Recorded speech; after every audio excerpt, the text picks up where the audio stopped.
Yes.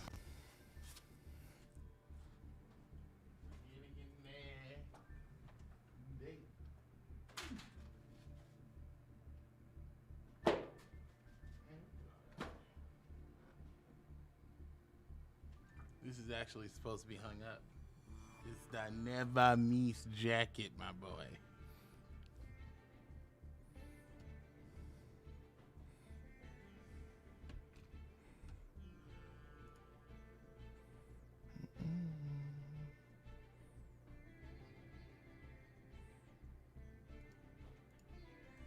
Are we actually live? Let's see. I think we are live. We should be live. Yeah. What is this? I hate it when it does that. Oh, I bet you I know how it did this. Yeah. Sorry if you're waiting on the other stream. Uh Please forgive. Looks like the mechanism made another one. So here's what's up. Your boy found out something pretty spicy. We're gonna be testing it out today, and also I'm gonna be telling y'all about a bunch of stuff that I got going on, and we're gonna be getting in there today. Now, am I gonna get in there with some Tri Brigade? Oh, I can actually. I think I do. I actually do have a deck. I do have a Tri Brigade deck. I do have a new Tri Brigade deck that you have not seen. I do. And for those who don't know, I recently discovered that we can now double stream. Double dual stream. I just found that out, my boy. And I found out because we can double stream. Technically, I'm live on Twitch, and also I'm live on YouTube right now. Right stat now. So you can verify, check your boy out. I'm on both channels. We streaming in real time. Now, and I set up the message. I said, we need to talk. We talked last time, and we pretty much went into a lot of stuff that was going on. You know, what's kind of been going down, what I've been planning on doing, and all that good stuff. But I want to tell you guys even more, because now I'm at a milestone in which you guys, I don't know if you can understand, like, this is such a good moment for me. So I have to explain this to y'all. So over the last year, I have been like going through a personal journey, and not just stuff about work and the notion of work and what that means, and making money and how I make money, and what is right for me. Besides that conversation, because that's a bit of a conversation that I went into in my previous stream, but I will go into that maybe later. But to stay on subject, this journey is specifically my Yu-Gi-Oh journey. I will tell you guys, this is going to be honest, and this is going to be raw and real. And I don't think I've ever shared this with y'all on my YouTube channel. Okay. Now, I don't know if y'all remember this, but this is going to be really crazy. Back in the day, when I first came onto the scene, or not the scene, when I first came to YouTube, and this is back, I think, 2010s ish, you know, early before that. Basically, the Yu-Gi-Oh scene was not even here yet. The Yu-Gi-Oh scene was nowhere to be found, and primarily, you know, a lot of people who commentated on Yu-Gi-Oh didn't play Yu-Gi-Oh very well, or they didn't have a lot of competitive knowledge. So I grew up in an environment watching YouTube content, thinking that competitive content was the only thing. And I definitely thought in those moments that, like, if I ever come to YouTube making some Yu-Gi-Oh content, it better be like competitive. So the first time when I came and dropped some content was way back when Duel Links first came out, which is 7 years ago. And that is like, I just to be real with y'all, that's a huge milestone. And it's absolutely crazy to think about how that's like literally 7 years ago. But for me, that 7 years was life changing. So in those 7 years, Master Duel drops. And when Master Duel drops, man, I felt so weird. I felt so weird. And it's hard to really explain this to you, but I'm gonna try my best. So I had a mix of feelings. Number one, the biggest feeling, oh my God, Yu-Gi-Oh is finally mainstream. It's hit that level where you kind of gotta respect it because it's out here. Like, it's just Yu-Gi-Oh is a part of the world. It's a part of what we do. And in my mind, I always thought that was insane. It would never happen. I always imagined that Yu-Gi-Oh would die one day, and I would be like showing my son or daughter or children or whatever in the future, like, yeah, this is the game I used to play, used to be a lot of fun, and daddy used to really enjoy it, but they don't make them like this no more. Like, I thought that's how it was gonna be, which, I mean, sure, it could be, but the reality that I'm in is this. Instead of that happening, instead of me quitting and walking away, I actually continued with the game. I played Duel Links, and I gained a global following out of nowhere. And for me, this is honestly the dream. It was the only dream. It was the dream that I had that I wasn't confident enough to share. Like, it was a dream that I never spoke out loud, the dream that I held deep within, a dream that I never gave another soul because it was so fragile that I was afraid that I would lose it. It was the one thing, and it was the only one thing. And that one thing, honestly, was of this Yu-Gi-Oh story, of this thing. I wanted to be a part of it. And be a part of it, like, what does that mean? Like, I wanted to be a character in this story. I don't know how, I don't know what way. I want to be a character in this story. And I also think that this is core to the philosophy of every duelist. Every duelist has this fire within them, this passion, this energy that makes them want to be a part of the overall story. So you go beyond the means of any other game to assemble a deck of 40 to 60 cards so that you can get a chance at being a part of it. That's where my mind was at.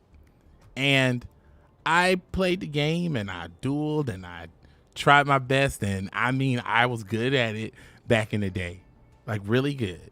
Like the same way I'm good today, the same way I can be ahead of my time, the same way I can understand stuff and deeply get into this game, I was able to do it back then. But my reach was not global. My reach was the hood. So I did what I did in the hood. Like, as they say, you play with the tools that the gods give you, and this is what they gave me. So I was hot shit in the hometown. Then I got on a national stage, and I played around over there, but by the time stuff really started to heat up, my regular life picked up, and I always would just walk away and never give it the energy it really deserved. Because it's not about like me and being special in this regard. It's more about me having a passion that no one else has, that I see something in a certain way that no one else sees it. I see a value here, and I haven't been able to share it. So here it is. I'm in this position where Master Duel drops, to bring it back to our conversation. I'm in this position where Master Duel drops, and my soul is on fire, okay? I've got this Duel Links fandom, right?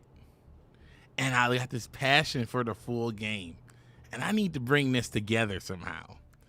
And I thought it was going to be easy peasy lemon squeezy, but it wasn't. A lot of people just didn't want to do that. A lot of people didn't want to see that. But the thing about me, even back when I started doing Duel Links, and I tried to explain to Duel Links players back then, and Amiibo people back then, that Yu-Gi-Oh! And me being a part of the main stage was always the goal. Always. Heaven help me. Always the goal. All three of the Egyptian gods know that that's all I ever wanted. So when it happened in Duel Links, shock, awe, and amazement, I'm happy and satisfied. Don't get me wrong. Super grateful. But when Master Duel came, of all that joy, I was immediately covered in shame.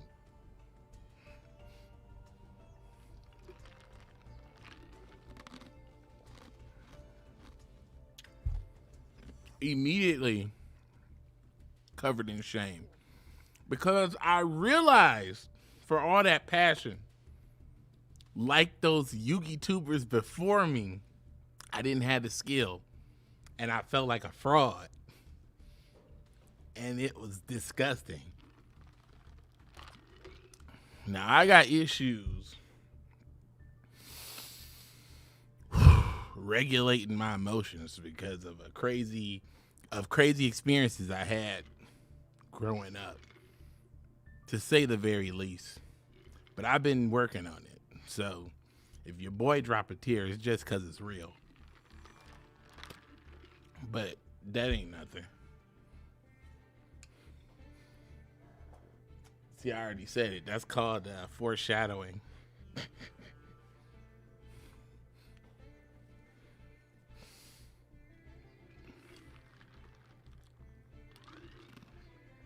Okay. So we're going to pick it up. Actually, hold on a second.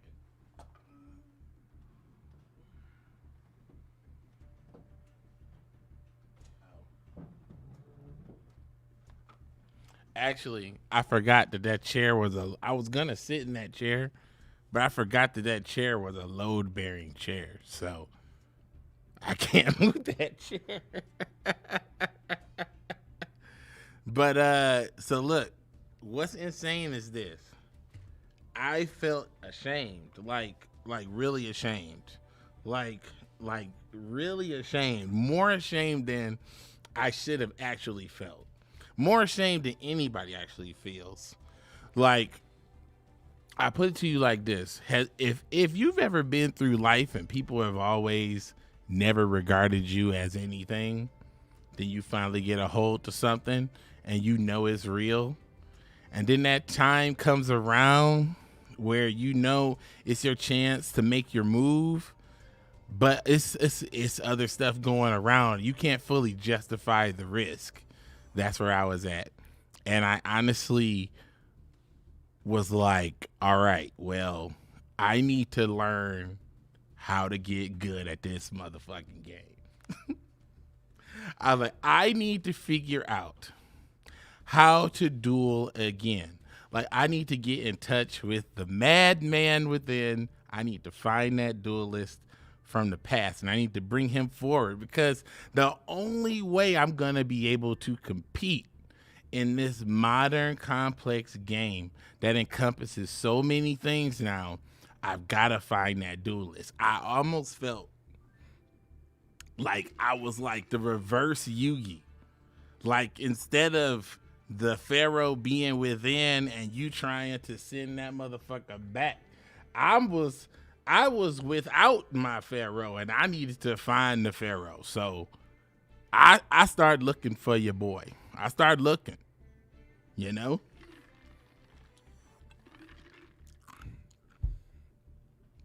So I started trying to put it together. I get out online. I get out on the simulators. I get out to the rule books. I'm buying books. I'm reading books. I'm doing everything I can to get this shit together. And I mean everything. And no lie, it's not fucking coming together. Like, for some reason, it's not clicking. Even when I'm going to locals, it's not clicking. And I'm just like, what's going on? Why is this not just coming together for me? Why can't I understand what's happening? Then I started to get into this zone, this deep line of thinking. And honestly, I started to understand stuff. I started to master my stuff. It really goes down to not the basic mechanics, but I'm gonna say, like, for a Yu-Gi boomer, because basically that was me at that stage. From a Yu-Gi boomer's perspective, I had to, like, you got to really understand, like, people that are Yu-Gi boomers, if they stop playing before synchro or right after synchro, what they actually know about Yu-Gi-Oh is like really, really, really low, really low. So for you to understand everything, and you got to understand everything if you want to play somebody somewhere and you got that competitive instinct like me, it's like, I don't feel good sitting at home practicing. I got to go play locals. I got to get on ranked. I got to do something. I got to figure it out. But when I go out there, and I'm like, I'll never forget this one time I was playing some dude with my gladiator beast. And this dude, actually, we ended up being cool. We ended up being real good buds. And I'm playing him with my gladiator beast. He's playing Sword Soul. And I was in a position to win. And I'm attacking with the gladiator beast. And he's like, oh, I used the card in the graveyard to destroy a monster, use the effect. And I totally didn't even know that card was there. I didn't even know. I mean, he literally put a whole library in the graveyard. He's got 12 cards he just drew. I took 1,200 damage for some reason, and Baron's on the field. What the fuck is going on? I don't know, actually. But I was there playing. So let me get back to this story. So I was like really ashamed of myself. Like, I felt like I wasn't living up to the person that people expected me to be, but I also wasn't the person that I wanted to be, because not living up to somebody's expectations is one thing. I can live with that.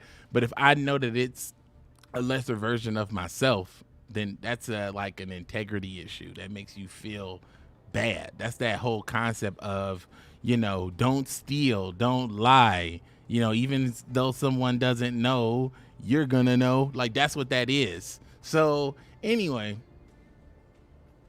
you can't fake being good at Yu-Gi-Oh. Either you're good at the shit or you're not. You know what I'm saying? And it's like, sure, you can go through the gauntlet of ranked PvP or hit up a tournament or whatever.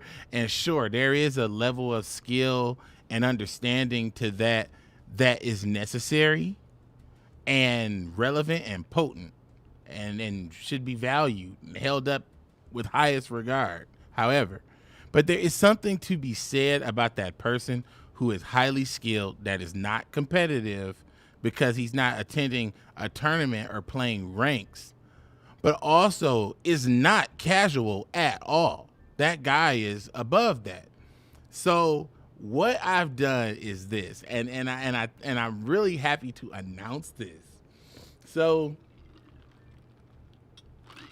over this time, for me to create my GPT and you know, that dueling AI thing, that was a monumental task.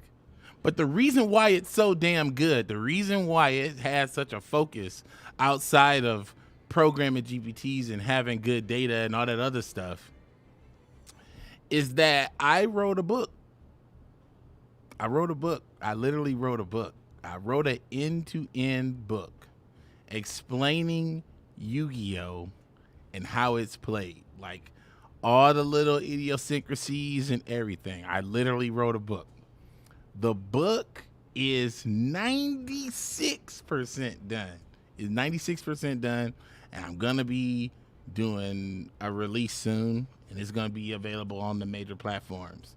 But this book is something that does not exist at all in the marketplace, because this book is what I was actually looking for when I was trying to get back into the game. Like, it's one thing to watch a YouTube video and have people go all in and tell you all this crap, or your friends sit you down and try to tell you everything, or even to use an AI and try to give it to lay it out. But it's something about having it in your hand and you can reference it and underline it and know it and picture it and see a little diagram and all that stuff. So I wrote that book over this last year, and now that it's 96% done, I am satisfied telling you. It wasn't 96% done always, but I got some like good time over this last week, and I've been able to invest a lot of time into it.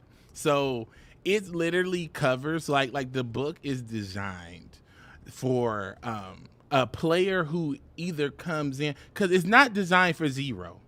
The rule book is designed for zero. That's not what it's designed for. It's designed for somebody like me who is coming back from an era, doesn't matter what era, you're coming back from an era that isn't current and you need to get up to speed.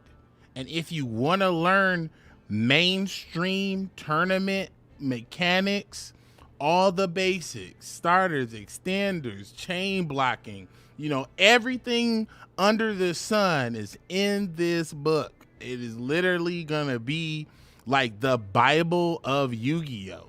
Like, it's literally gonna be the text you can go back and be like, oh, that's what chain blocking is. Oh, that's what this is. Da, da, da, da, da, da, da, da. It's like it's gonna have all that stuff in there, but then it's also gonna have like an introductory part. So there's a large part in the beginning that's dedicated to introducing you back into the game, telling you what these new things are, synchros, exceeds, or whatever. But then the latter half is just only competitive stuff, starters, extenders, you know, what is a misplay, learning how not to overextend, da da da da da da da da da da da da, and it goes in on this. So I've been working on this for a year, and I feel like Yu-Gi-Oh needs this. I feel like everybody needs this. I feel like if you're a Duel Links player and you're afraid to play Yu-Gi-Oh, or you're a Duel Links player and the reason why you won't get back in is because you feel ashamed. You used to be the king, but now you ass. I feel you. I feel you. So I wrote the book on it, literally, so that you can get back into the game. So it's about to be fucking dope, bro. This is gonna be a good ass year. Like, and so I'll get into other things too, but like this is gonna be like the one I think that is like, it's the quote unquote, I don't know if you've ever heard this before, but it's like the tide that uplifts all boats. Okay, because the reason why is because, sure, I mean, obviously your boy wants to make some money because this is my livelihood now, outside of that. But the reality is Konami don't know what they doing when it comes to explaining to people how to play this damn game. And if I can get a nation of people rising up playing Gladiator Beasts, I can do anything. When Eldritch the Golden Lord was terrifying ranked duels, when FTKs ran rampant, unrestricted, and Rongo Miniad would just be thrown out of the pocket, Gladiator Beast was clapping cheeks the first year of Master Duel, and I wasn't even around. I dropped a deck list, and it changed how people was playing the game, and I wasn't even fucking around. That's the same thing I did when I was in Duel Links. Hazy Flame was broke when I fucking started that deck. Hazy Flame didn't work. Like, literally, the mechanics did not work. You couldn't activate Hazy Flame Sphinx's effect. But then, your boy, when they finally fixed it, I played them Hazy Flame beat down. We got in there on them Cyber Angels. Changed the whole way the game was played. So if I can change the way a game is played without being a fucking champion, y'all get this knowledge. I can write y'all a motherfucking book. Come on, get this knowledge. That's all I'm saying. That's all I'm saying. If I got enough skill to warp a meta with my own power and encourage people to battle under the same archetype, under the same banner, they basically fighting under the banner of YTDan. They my sons, my disciples. Y'all run around battling with the 1% deck, winning. I can write y'all a book. I can give y'all a tome that you can say, hey, give it to your boy for Christmas or his birthday, and now your friend is back in Yu-Gi-Oh. That dude that refuses, all of y'all got one. I got one too. All of y'all got one. I got one too. I know the main reason why he ain't coming back. He ain't coming back, and I hope he watching. He ain't coming back because he's scared and he don't want to get clapped because the game too complicated. But it's not complicated when you understand what's going the fuck on. It's not. And the only way you're going to understand is if you learn at your own pace. That's why. Thanks for the sub, my boy. And the only way you're going to learn at your own pace is either independently with AI or independently with a book. Because learning getting your ass beat is not fun. Learning for $500 and losing at locals, that ain't fun. Learning on Master Duel with your Blue Eyes deck, hopping in the gold and getting clapped by Cash Tira block all my zones, that ain't fun. So you know what is fun? Sitting down and expanding my mind with literature, working with my friend or AI to ask specific questions that I need to know so that I can close the gap and get competitive. Because the game of Yu-Gi-Oh isn't fun unless it's competitive. Okay? Flat out. You lying if you saying you having fun and you ain't being competitive. Because that's why your ass playing GOAT. That's why your ass is playing them booty ass formats. That's why you complaining because you can't afford the cards. Because you don't really know how to play. You know how the game works, but you don't know how to play. And you got too much pride to admit it. Because I was that way too. And I'm going to tell you something real. Everybody out here think they're a main character. Everybody out here think they're Yugi and Kaiba. But I'm going to tell y'all who we really like. Everybody who play Yu-Gi-Oh is a bunch of Vegetas and Joeys. You're a bunch of Vegetas and a bunch of Joeys. Okay? Here's why. Here's why. If you're a Joey, you are actually good at this motherfucking game. Even Maximilian Pegasus said Joey's good at this motherfucking game. Seto Kaiba recognized Joey as one of the top duelists, but chooses to give him shit every time. Just because he don't want to give him the respect he deserves, because that's crab in the barrel mentality. That's what most people have. You out here a Joey. But if you're not a Joey, you a Vegeta. Now, why are you a Vegeta? Because you used to be a Joey. Or you was a Joey in another time. And whatever you got to hold to, that archetype, that deck, that mechanic, that Towers monster, that waifu card, Ray, you hold on to it and you can't let it go because that's the only thing you know about Yu-Gi-Oh! And that's your only way you can survive and navigate the waters. That's why I only played Valance. That's why I only played Gladiator Beast. That's why I only played Tri-Brigade, because I only knew one thing about Yu-Gi-Oh! But the true masters understand the fundamentals of the game and not just the archetype. So the book goes in on that. And that's what I'm saying. Like, we got to stop being Vegetas. We got to drop our pride, drop our hubris, and understand that we just don't fucking know it all. I don't fucking know it all. But I know enough to put it down so that you can figure it out.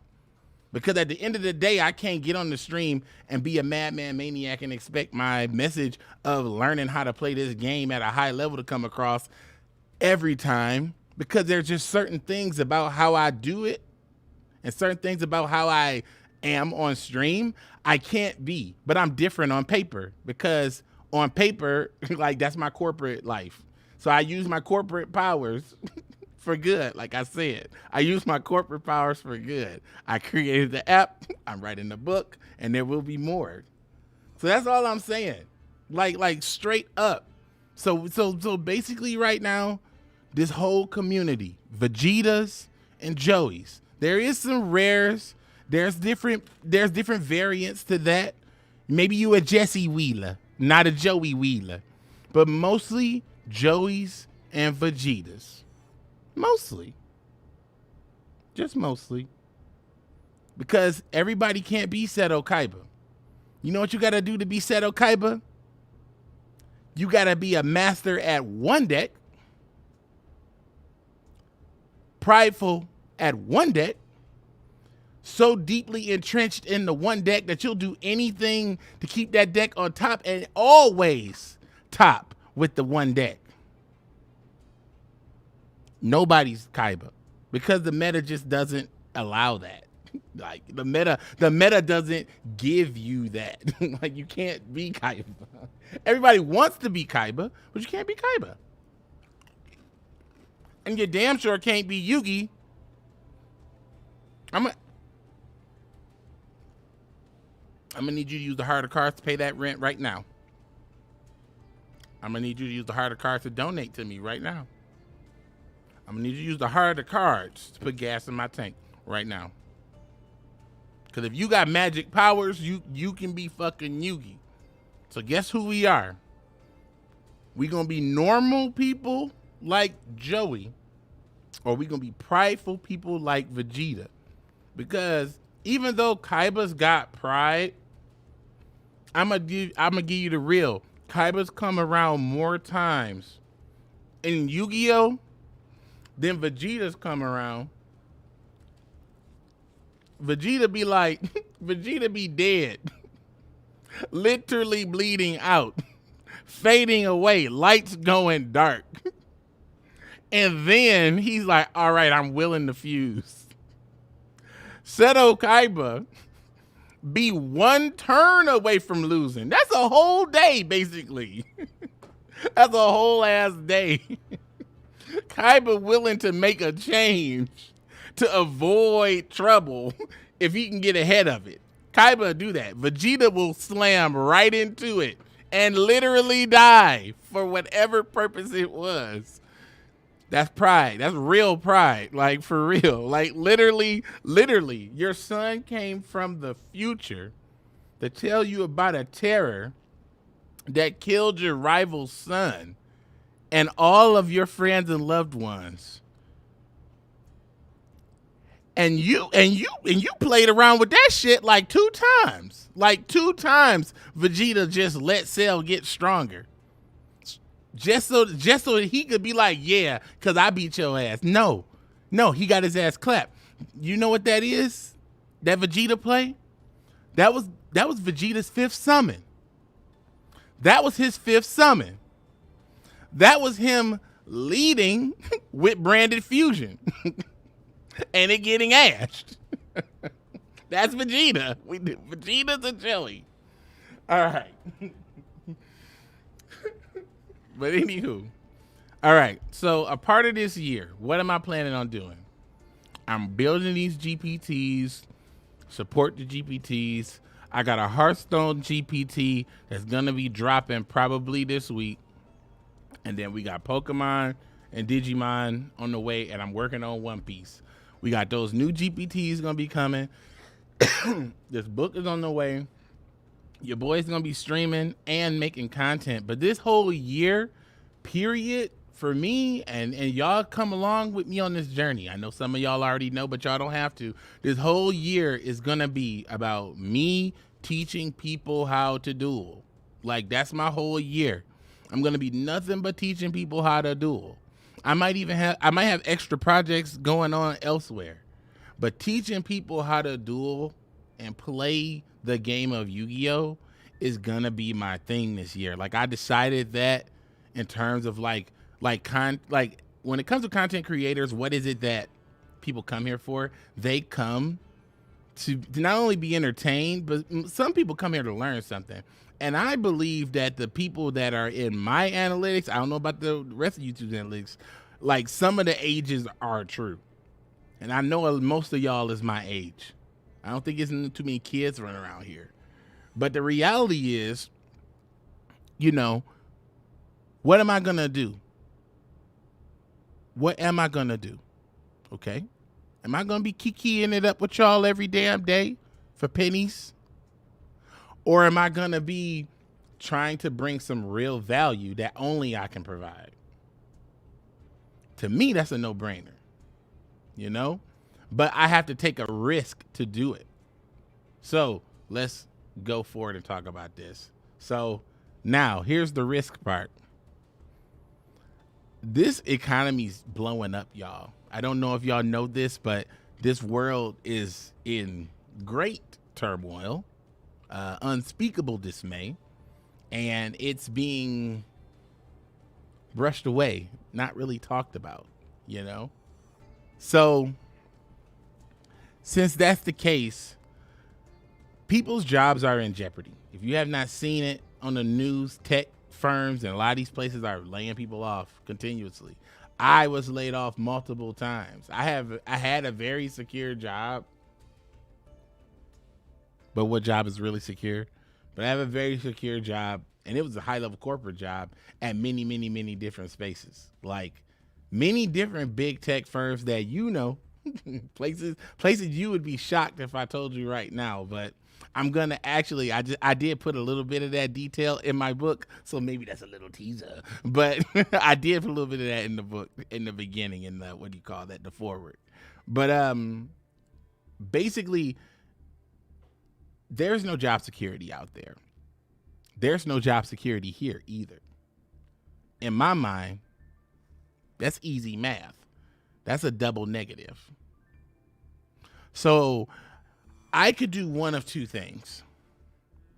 I could just go out there and get another job, and not to be funny, but if I go get another job, whatever job I get, whatever it is, it will be a good job that will provide income.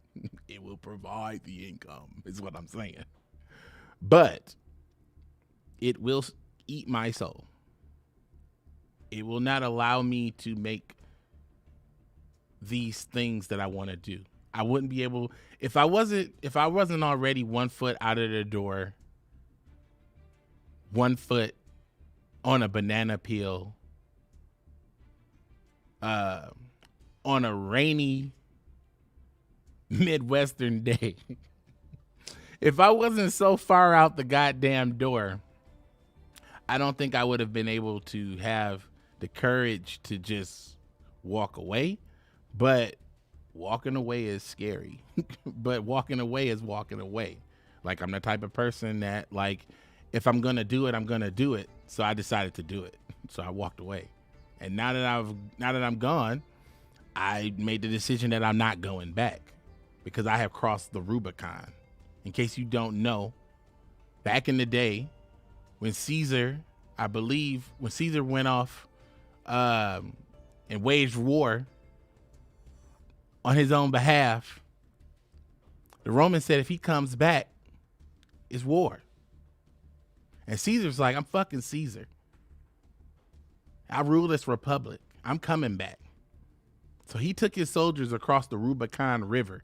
What that means is, if you cross the Rubicon River back then, that was meant you are declaring war on Rome.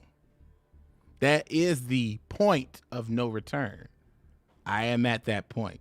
I've crossed the Rubicon. I'm at the point of no return. There is no going back for me. I don't want to go back. It is that soul sucking and kills me that much inside, especially knowing that I'm leaving something like this to die on the vine.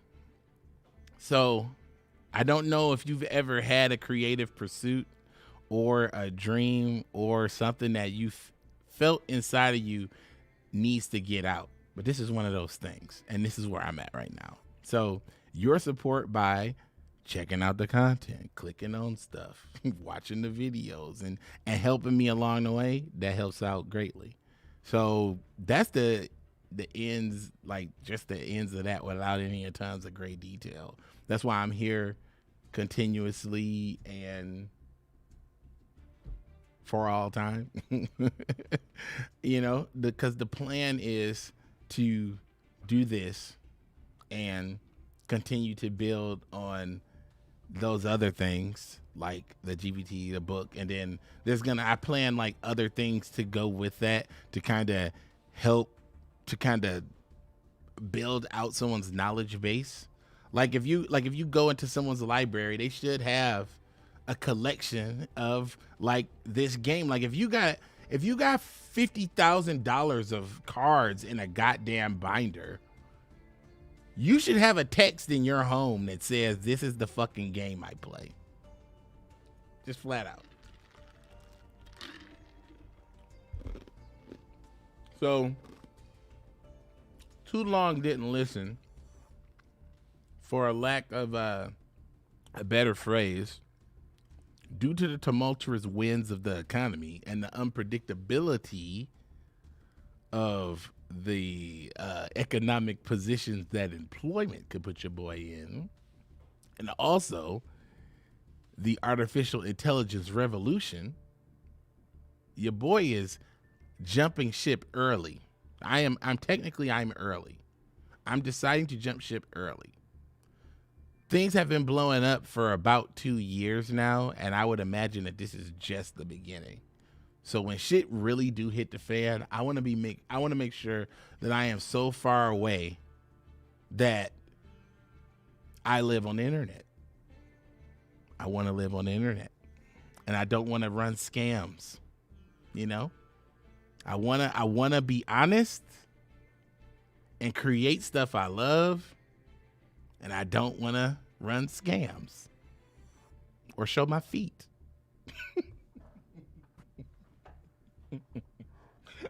Or show my feet. I don't want to do that.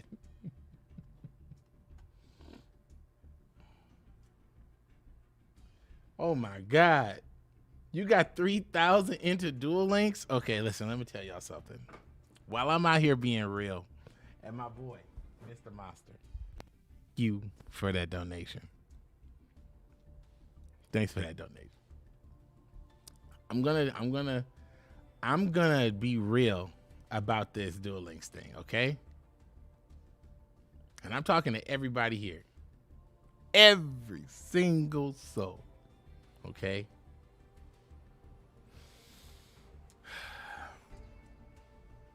Thank you for your $3,000. I want to thank you for your 10K. I want to thank you for your 9. I want to thank you for 99 cents. And I want to thank myself for untold hundreds well, definitely thousands, untold thousands of dollars. I want to thank you. Especially me. I want to thank you. Because the only reason we have Master Duel, the only reason I'm right here doing this right now, the only reason is because Duel Links made it. And why did Duel Links make it? Not solely because we're not the only ones. But back in the day when Duel Links first came up and wasn't nobody making numbers on views, it was Decade, it was your boy, and it was Guns Blazing, pumping out content every single day, putting Duel Links on the map, putting it out there, making it popular, creating people who would copy, creating people who would continue it. Come on. And it gets popular, then it takes off. It's so big that one of us can fall off. 2 of us can fall off. And one of us can keep going and make a living, which is your boy Decay. He keep killing that shit. I ain't gonna lie. Honestly, I ain't gonna lie. Part of what I'm doing right now is because I was over here looking at Decay like, hold up. Decay wrote the book on being a champion and getting this money. Hold the fuck up. So I had to take a couple notes from your boy, just to be real. But the only reason we making these moves is because we all dumped, and I mean dumped, as much money as we could in the fucking dueling. And it wasn't for any type of altruistic thing. It was because we love that shit. It's like, because we trying to save the world. We fucking love that shit.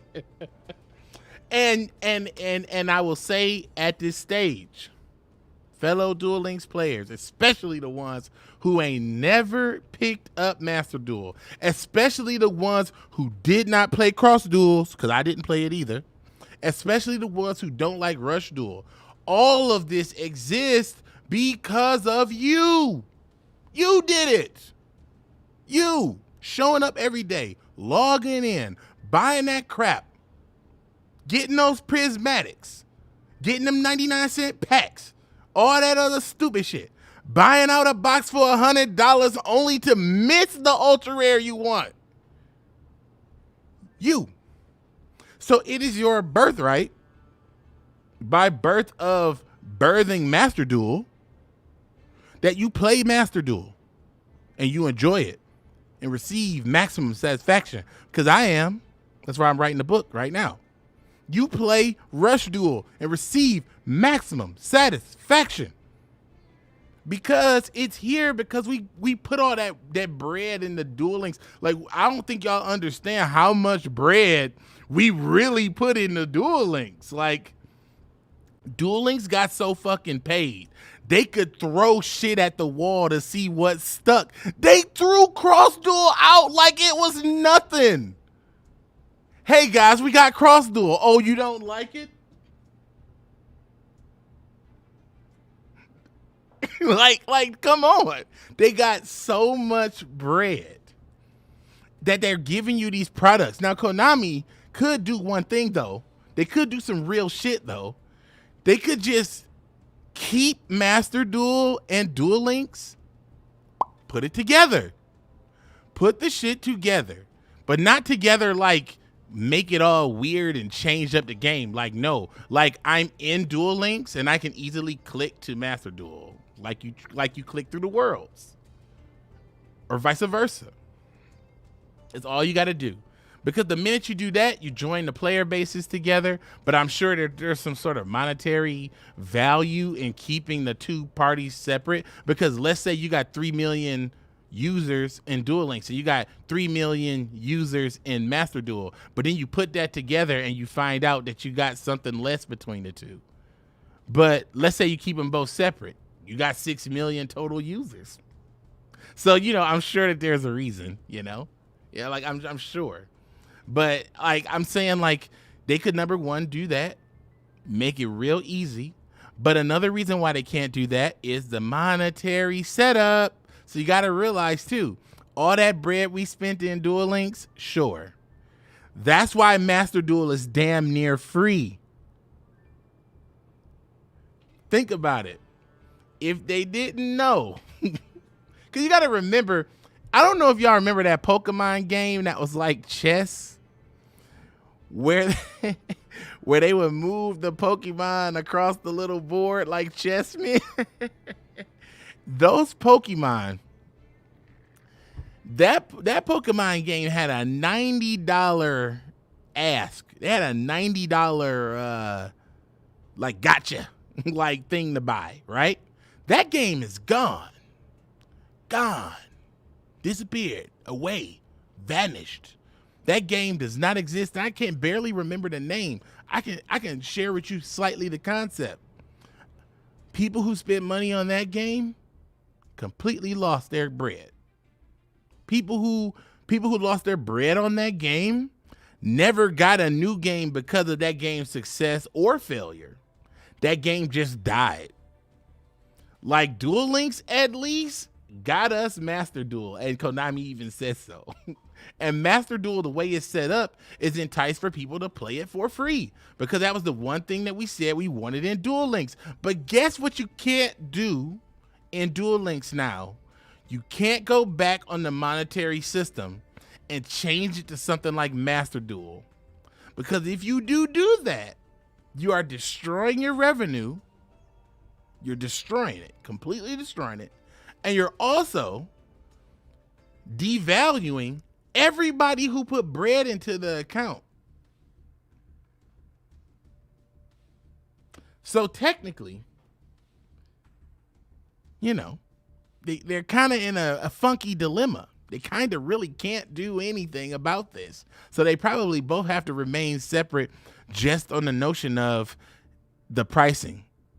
So, you know, you can't put a dust system in. Now, that's the one thing that they could do, put a dusting system in Duel Links. And if they did that, I'll totally be fine with that. Because I just realized I have like 6 or 12 of the same card, and it's just ridiculous. But if they put a dusting system in there, then that dusting system will easily alleviate like any issue, any pressure you're feeling on Duel Links. But I'll tell you guys the reason why I'm not over on Duel Links as much. 100% because of the money. Back in the day, and I'll tell y'all the real, back in the day when I was on this channel making content, I never made, like, y'all got to really understand what was going on. Like, YouTube, like, people really forget what was going on. Like, I was making content in the Etika era. And what does that mean? That means YouTube managers. That means very shady third-party business practices.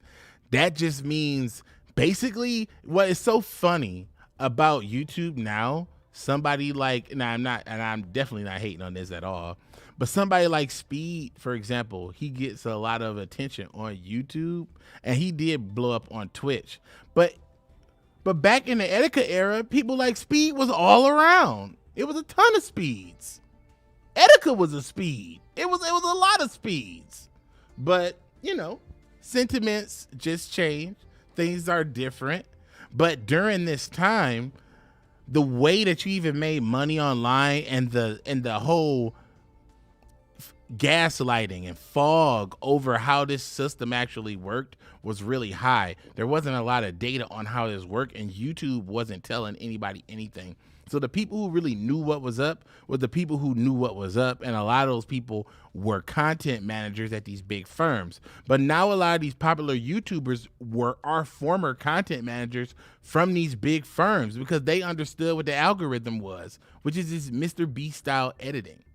And they call it retention editing, and I didn't understand that term until I started to dive deeper into this, but that's just something that people does. Like even on my last video, I experimented with retention editing, and not even like crazy retention editing, because I dumbed it down even for myself because I thought it was cringe. But apparently that style is dying now, because that was just the style over 2010s till now.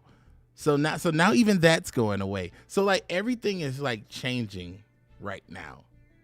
And like, this is just the time to like make your move.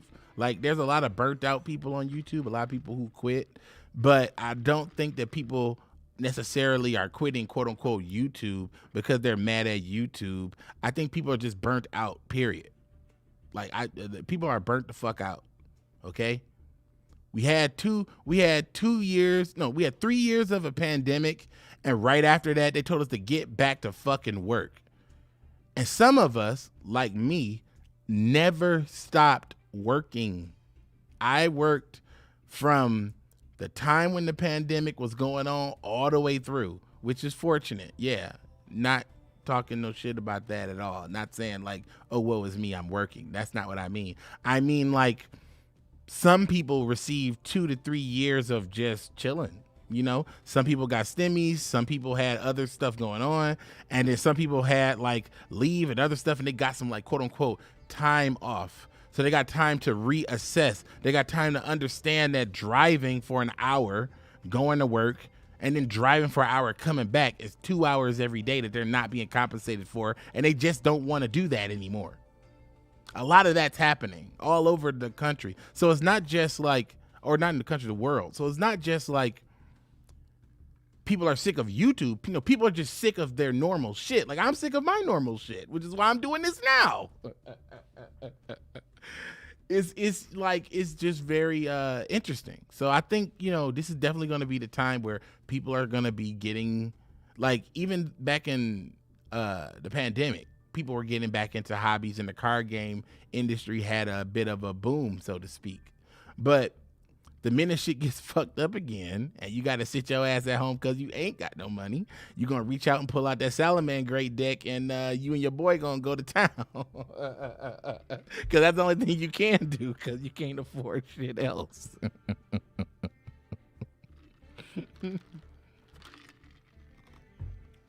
I'm just talking shit, though. But yeah, man,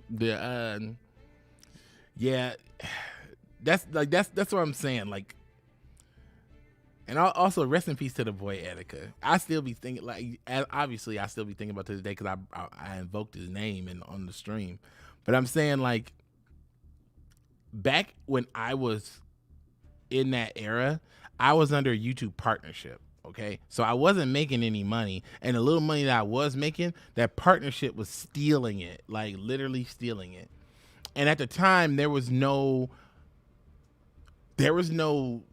rules except for YouTube will kill you if they want to, and I didn't want to die, so I got with a partner, and I'm with this sleazy partner firm, and I had to fight with them. Like there was a time, even before when I stopped uploading very recently, where I just was so mad at this YouTube partner in this situation, I got like frustrated and slowed down on my shit because I was like, they're not getting another dime from me.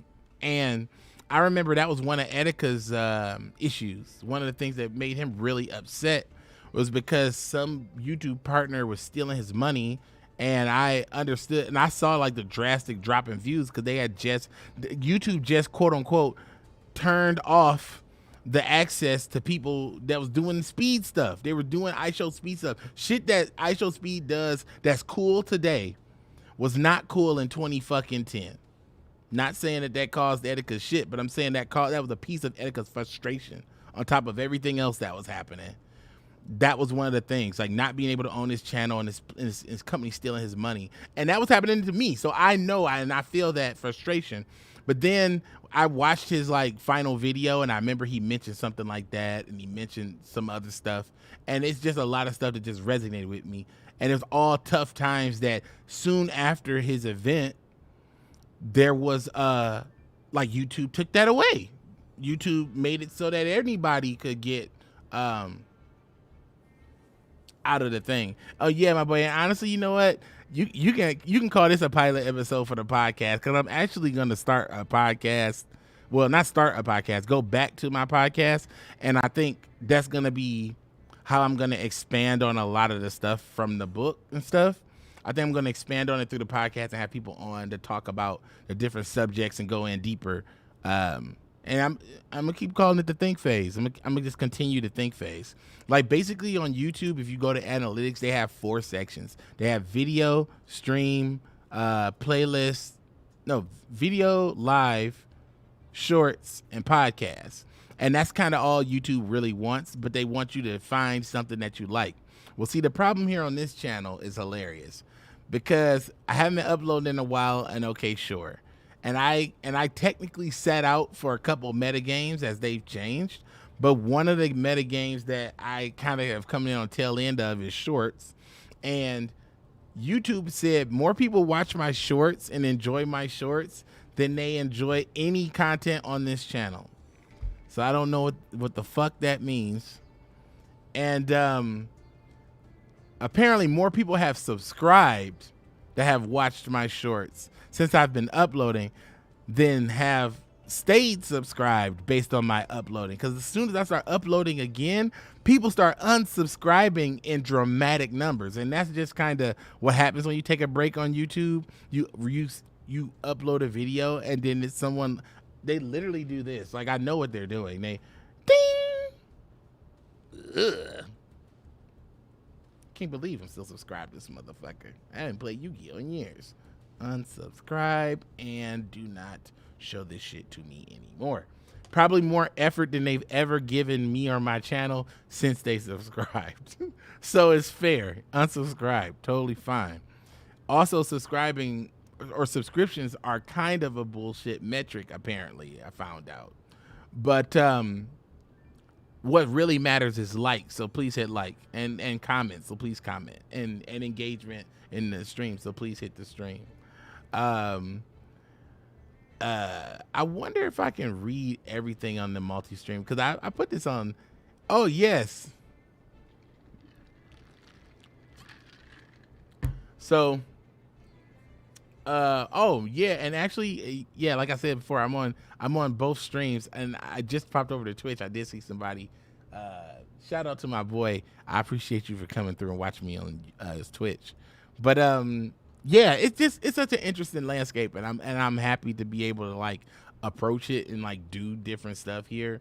Like I feel like the Yu-Gi-Oh world, to be very frank, you know, we can do better. I'm gonna leave it at that.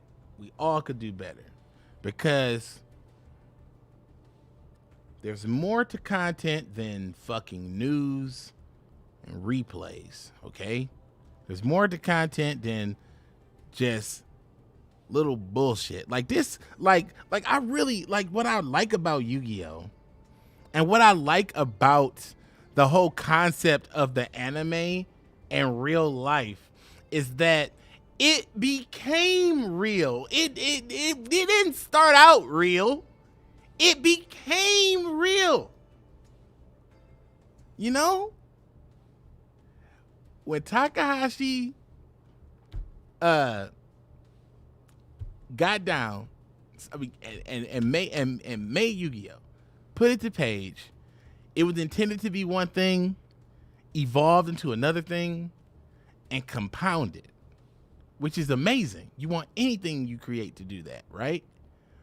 But what's cool about it is the whole idea of there being somebody out there that takes this game deadly fucking serious. And you don't give a fuck. And you play that guy at locals. I'm going to tell you something. The adrenaline you get beating that person is akin to a physical fight, okay? A physical fight. Like when is, like, I know you probably haven't fought somebody in a minute or probably ever, depending on how old you are, but I'm gonna be real with you. If it is scary to be in a fight, to be tussling, but it is exhilarating, especially if you win. And a lot of people talk about Yu-Gi-Oh! About how, oh man, should be a lot of back and forth. No battle is back and fucking forth. Unless they are what? Evenly matched. Evenly matched, boy. No battle is back and forth unless you're evenly matched. If Yujiro Hanma shows up right now, Yujiro Hanma is behind me right now. The ultimate creature is fucking here. Yujiro Hanma is here. We not evenly matched, bro. I don't think that's going to be a knockdown, drag out battle. I think Yujiro Hanma's going to be like, OTK. I think I'm going to get OTK'd. I think I might even get comboed. I don't think I'm going to have a chance to respond. So in a duel, to be very real with you, in a duel, When all you could do, I'm about to fight you, okay? When we sit down at the table and time starts, we are squared up. I'm like, starter, and then you're like, Ash, weave, called by the grave, mink. oh, got him. Search the deck for extender, activate extender. No response, mink. Ooh. Synchro into Baron, no response. Grave effect, mink. Ooh. He gone. Your opponent just doing this, and you over here like combo. Your opponent. That's all I'm saying. That is literally what's going on. FTK, same difference, but FTK is more like this. You sit up, you both shake hands, and when you sit down, it's a thumbtack in your seat. You're like, what happened? What the fuck? And you look over and the old boy's like, I'll go first. That's FTK, my boy.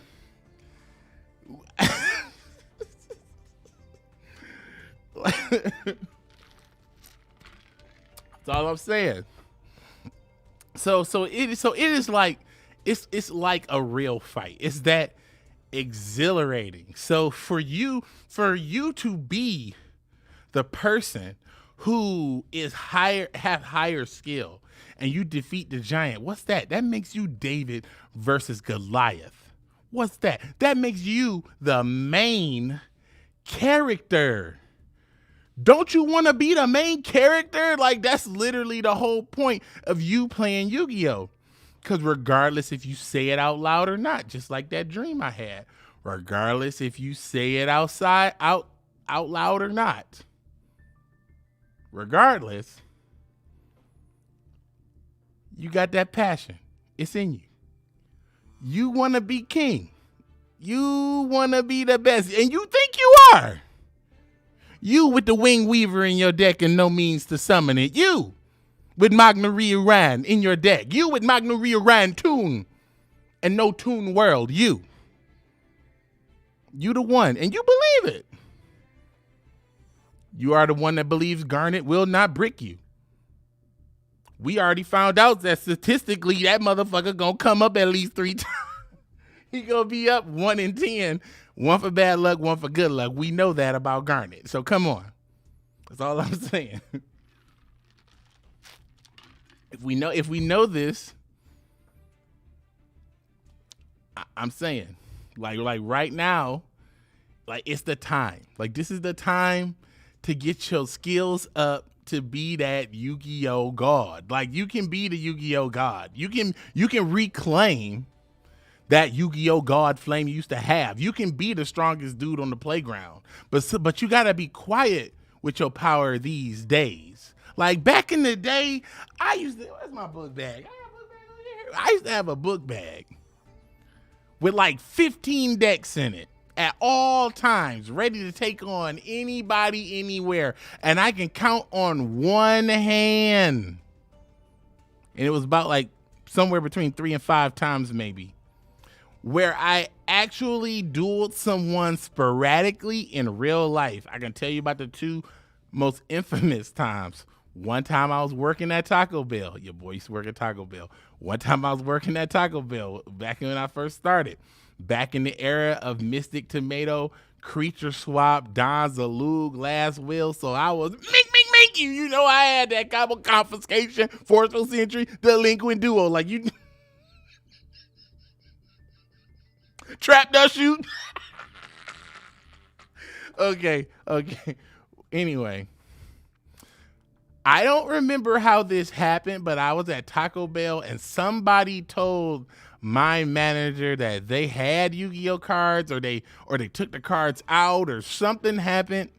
And she mentioned, oh, Daniel plays Yu-Gi-Oh, and was like, yeah, you can go ahead and play him and you better win too.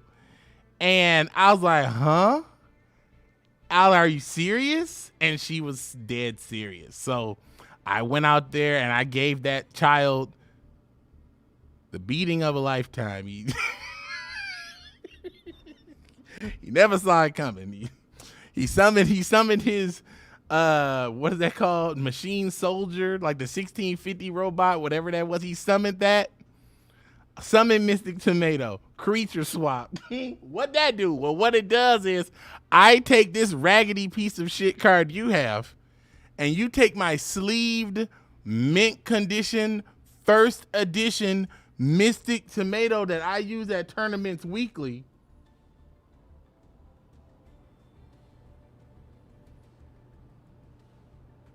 And I attack it.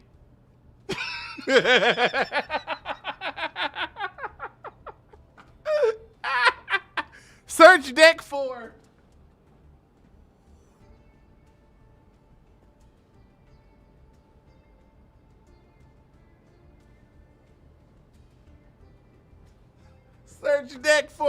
Donzaloo. Let's go. Search deck for Donzaloo. Let's go. Attack for 14. Well. Attack for 14. Well. And because I played Last Will, if you didn't know, Last Will was a spell card that it was a normal spell card that said if a monster died on your side of the field, even damage calculation, you could special summon from your deck any monster under 15. Any monster under 15. So they were like Last Will, Last Battle with Jaugen the Spiritualist. They were like Last Will in the Donzaloo, Last Will into Mystic Tomato, into Spirit Reaper attack, take a card. Oh my God.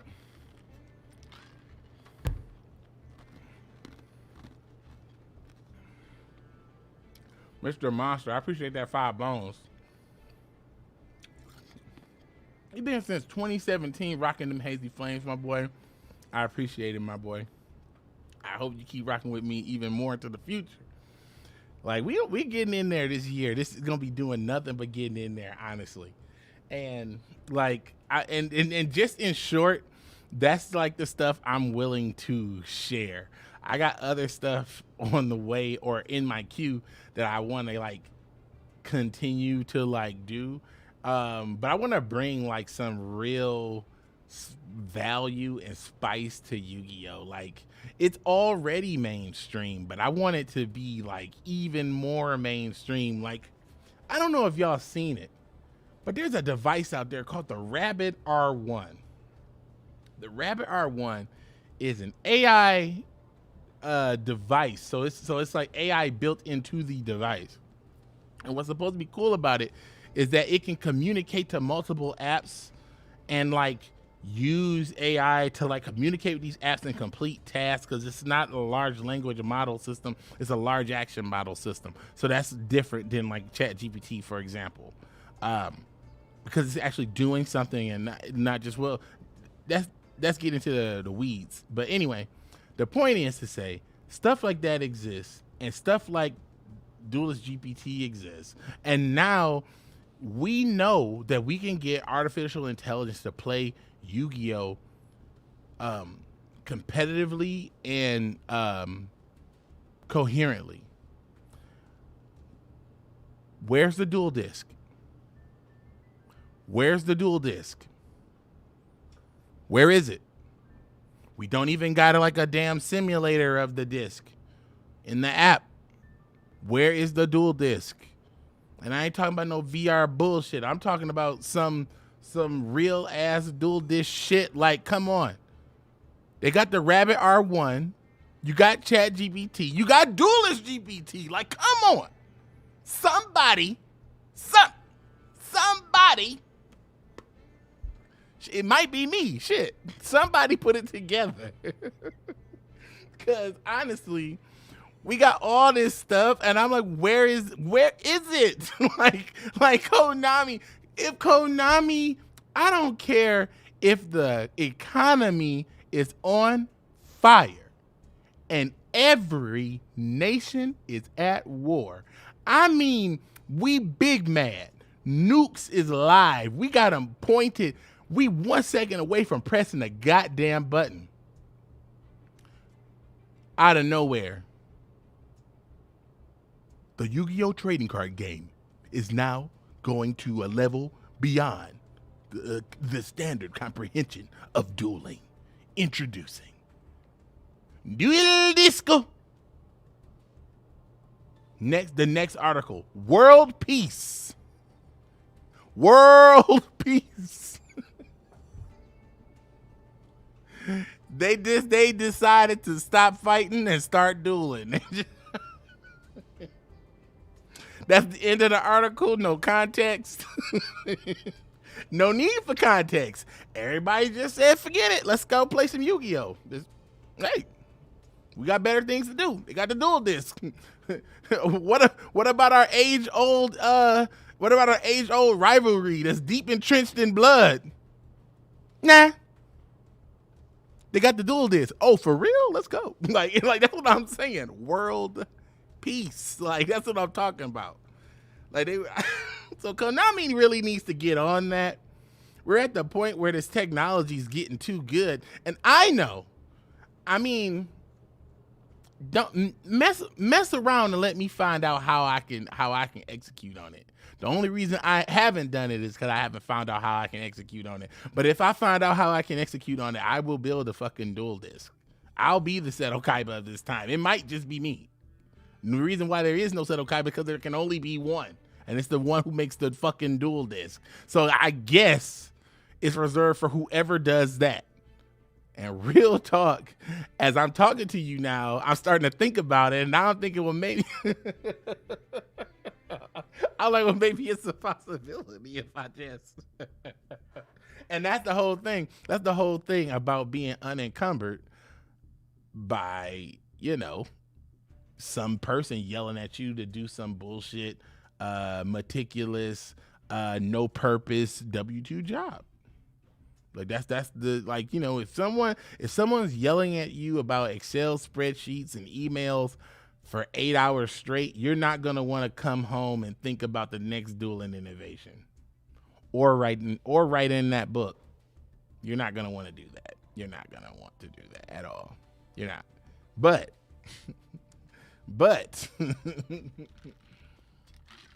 now that I said it out loud, I'm like, maybe I could call some people up and see if my idea is just, you know, madness, or am I on the right track?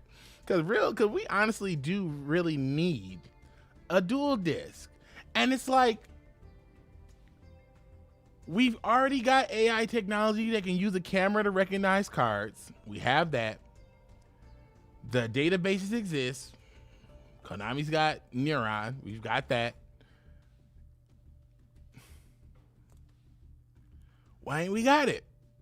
Why ain't we got it? If nothing else, we should have bare minimum battle phase simulator. Battle phase simulator.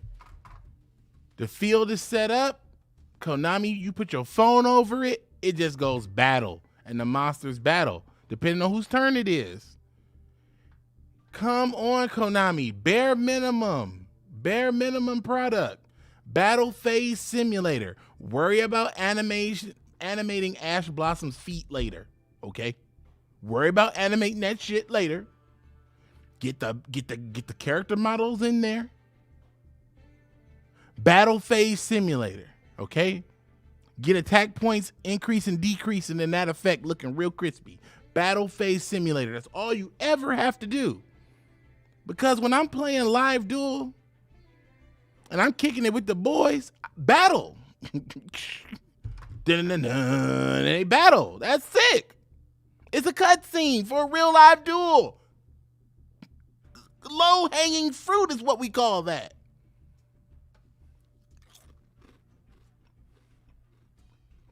I don't understand. Where is it at? Where is it at?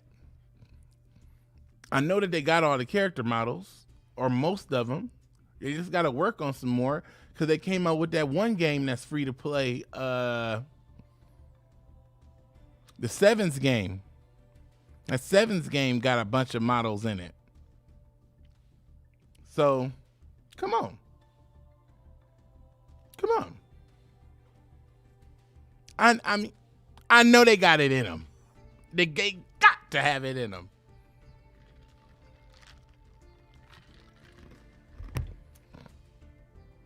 Hey, my boy, YT Noah. You know what's funny too, and I will say this too. When I see people in the chat and their name has YT in it, like I be like, did people put YT in there because they a follower on my channel? But then I saw that like some people was doing that, but then also other people wasn't doing that. But when I see, every time I see somebody with YT in their name, that's the first thought that always comes to mind. But I mean, come on.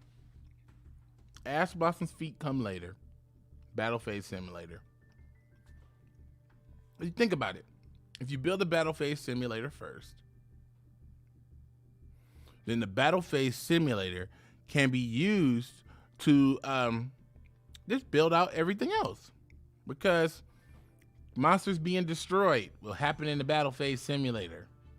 Monster being negated happens in the battle phase simulator. Monsters getting bounced happens in the battle phase simulator. If you can do everything in the battle phase simulator, just go ahead and expand that out. And now you got the whole system. God damn. God damn. Now instead of cross duel, you could have gave me a goddamn duel disc. I would have crossed with my money and gave and now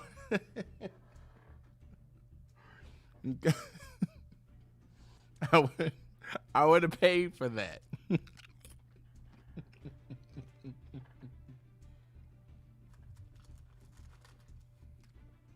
Oh my boy. So you said you've been 40, you've been watching for 2 years, my boy. Dang. How old am I? Oh damn. I'm 36. So damn. I was like, it's just funny. It's like when you get older, you do get to a point where your age just doesn't matter anymore. Like nobody cares. Nobody fucking wants to know. And I just forget. When I was young, I remember being young and naive enough to think every time a company asked for my birth date on the forum, I was like, oh, this company's really nice. They're going to send me a letter on my birthday? That's cool. And I never got those letters. See, that's the innocent naivete of a young protagonist right there. That's how you build up the sad backstory. He was so trusted. No one protected his heart.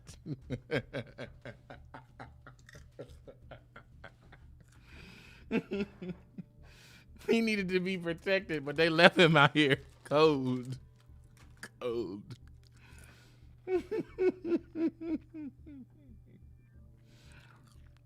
But yeah, man. I don't know. Happy to be back. Loving kicking with y'all. Say you 26 and you feel old, my boy, you are in. Actually, funny enough, apparently, now I didn't know this at the time, but 25 is supposed to be like the start. That's like supposed to like you know how you have like your 16th birthday and they're like, whoa, you can drive, and then you have your 18th birthday, they're like, oh, you're an adult, and then they're like, hey, your 21st birthday, like, wow, you can drink. Well, the 25 is like, the fuck are you still doing here? You don't got a goddamn job? Why the hell did I pay for all this college?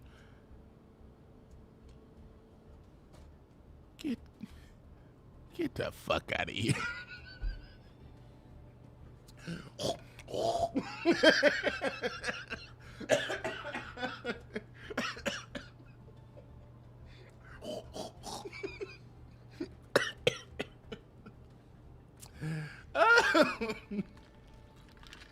Apparently, that's supposed to be the year where and don't mean to be funny, and no one should really judge themselves by this, but this is the BS standard that I was brought up on. I don't know what's going on around in the world, but according to the state of the times back then, 25, you're supposed to have it all together, knowing exactly where you're gonna go and what you're gonna be out in your career. You supposed to have been in that career for at least 2 years, or at least 2 to 3 years, because you're supposed to quote unquote got out of college around 22. Like, it's just so funny how they like put these expectations on these ages. And this thing for men and women is very silly. But I remember being, at the time when I was 22, I was feeling like, something about what I'm doing is just not jiving. I gotta do something different. And I started trying to figure stuff out. But yeah, man, when I really think back to it, for me too, 25 was that age where I really kind of started to pop off. Like, I really started to understand like how things worked and what I should be doing. Not for everybody, but just for me, if that makes sense. You're supposed to be a homeowner at like 28 at college. Who does that? Honestly, I hope you didn't do that. Well, I mean, you should do that.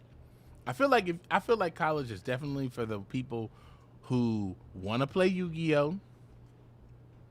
So that's what I did. I don't know about y'all, but I had fucking GX college experience. I definitely can't speak for nobody else, but I had a GX college experience. That's all I had. That's the only thing I got from college was that.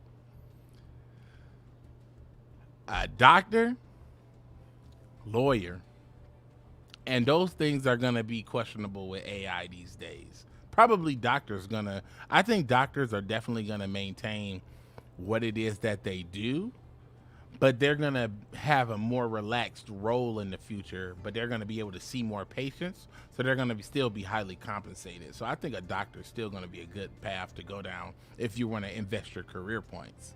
A lawyer, it's gonna depend on how good and how well people accept an AI lawyer, for example. You know? Hey Roy, thanks for becoming a member, my boy. But these are my speculations. Definitely, I don't have any way of telling you like, hey, this is gonna be a thing or not. But that's definitely how I feel about it. There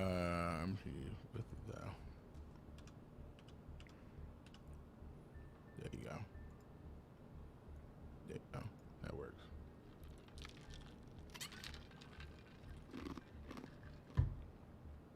Oh yeah, them different time errors too, of course, because back in the day, you know, you 14, you was a whole ass adult. You was 36. You were about to die. either of natural causes or the wild, like something was gonna happen to you at 36. Yeah, life is, you're right, my boy. Life is not a perfect roadmap at all. There's like so many expectations on the years, but I feel like, you know, honestly, when you submit yourself to like the norms of society, that's what puts you on that clock. It's like, all right, well, my mother and father was very successful, and they both went to college and they received their college educations, and based on what happened with them, I should be doing the same. And the parents go, yes, do the same. And then they do the same. And then they're like, oh, wow, all that spending we did in that economy, all that money we made in the economy, looks like it all just went bust and there's no more money in the economy. So current students, there is no jobs, and older people continue to do what you're doing. Or go ahead and retire and let these young people get the job. But why aren't older people retiring? Here's the ticket. They spent all their money on you and your lifestyle, on their household, and who's to say if they managed it well? So at the end of the day, there was a huge surplus. There was a big bump. And when you were being raised as a child, they had access to tons of bread. Like, you know, But over time, with different crap and products, you know, it's been squandered. So now the older people got to keep working because 2008 wiped them out. And then they might not have been the best stewards of their money. And then, and then their kids graduate college to try to get the jobs that they saw their parents had, and their parents are literally in the job. So either they're going to be nepotism and you're going to get those people in, which did happen. That's why you got so many idiots at the top of corporate, because a lot of people are in positions that they don't deserve for many reasons. Or they just can't get a position at all because granny and auntie and nana and everybody is still working. They're all still working. There just isn't enough space. And even those people are being fired. And there's another young generation coming up on the heels. So if you're a millennial that never got your foot in the door on the corporate side, and you're still trying to get that entry-level job, you're now competing against a whole nother generation and your parents' generation. That's a lot of people. That's a lot of people for that entry-level analyst role. That's a lot of people for that HR administrator role. You know what I'm saying? Which typically goes to people giving corporate favors anyway, because it's a entry-level job that doesn't require a specific skill set. So again, me understanding that this is how the system works, again, frustrates the shit out of me, which makes me go, there's no reason I should be killing myself to do those things and participate in that process when I have a literal community of people who actually use this unique combination of high-level skills, mid-level skills, and Yu-Gi-Oh skills, and I can bring all that stuff together to create stuff for the Yu-Gi-Oh industry that there's just none around. And maybe even for the entire trading card game industry. But you know, it all depends on how these projects go. You know, they could bust, they could barely do anything. They could basically do enough to sustain me for the rest of my life, but never be enough to grow anything. Who knows? Or it could do absolutely nothing, which is also true.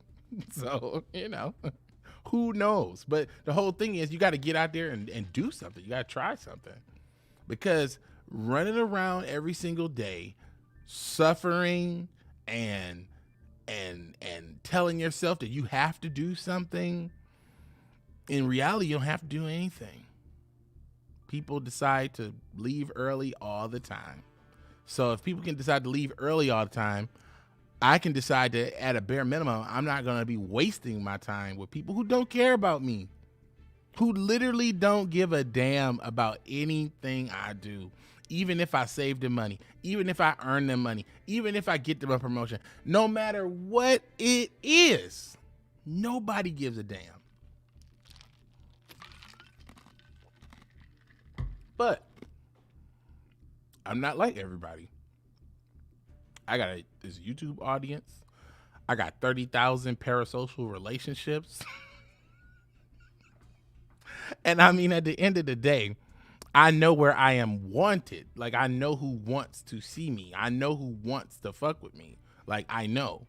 So why do I waste my time trying to get the attention of people who just don't care? And money don't care either. Money gonna flow if you had a good experience or a bad experience. You know what I'm saying? If you worked all week last week and you got your ass beat today, your paycheck's still coming on Friday. But you're gonna have to deal with this ass whooping right now. Yeah, your paycheck is in the mail, but I got this mink right now. I got it right now. So if that's the case, and you're always going to be subjected to that. Damn, I hate to say it, but I don't even know if I'm using it correctly. The phantom tax. Then your skibbity riz.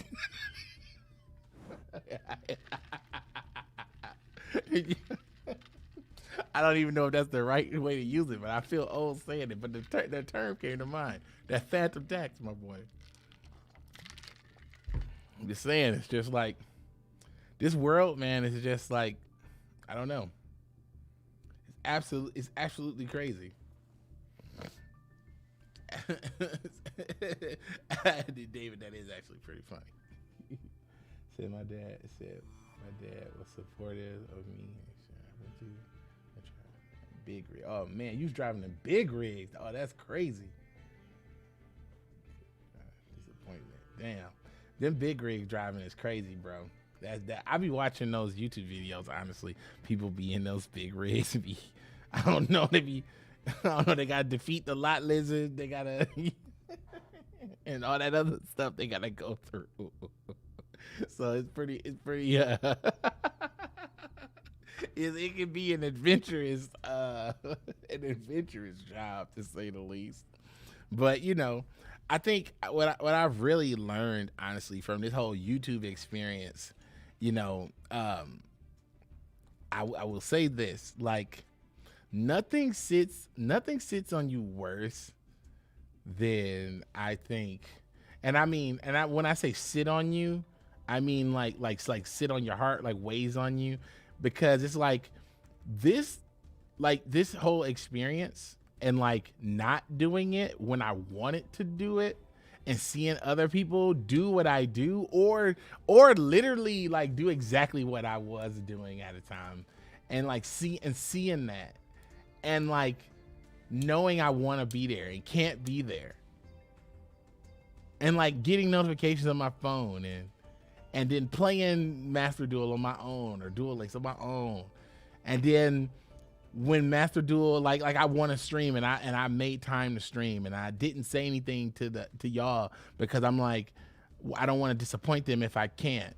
And then I set everything up to stream. Everything's good to go, and wife's good to go, and she knows what time I'm going to stream, and she's got the baby or whatever. Then I don't know, accident happens, and now we gotta drop everything and get on that, or some other issue happens, and then now I can't stream, and then I just would have this like feeling in my gut that just feels so bad, and it's like, and it's more along the lines of, it's like, not because I felt that I was disappointing people so much, because I feel like if I hadn't streamed in 2 weeks and I didn't stream today, I'm not disappointing you too much, because you ain't looking for me. Because that's what it says according to YouTube. Like you're not looking for me. But what bothers me is, it's like that I know if I turned on the stream, people would want to watch, and people are probably wondering, you know, where you at. So, you know, that's always in the back of my mind, just eating at me, making me think like, damn, I'm really like losing, like I'm losing out on like kicking it with the boys. I'm losing out on this opportunity to do this thing I love. And when this window closes, like, you know, then what? Like, because honestly, the reality is this.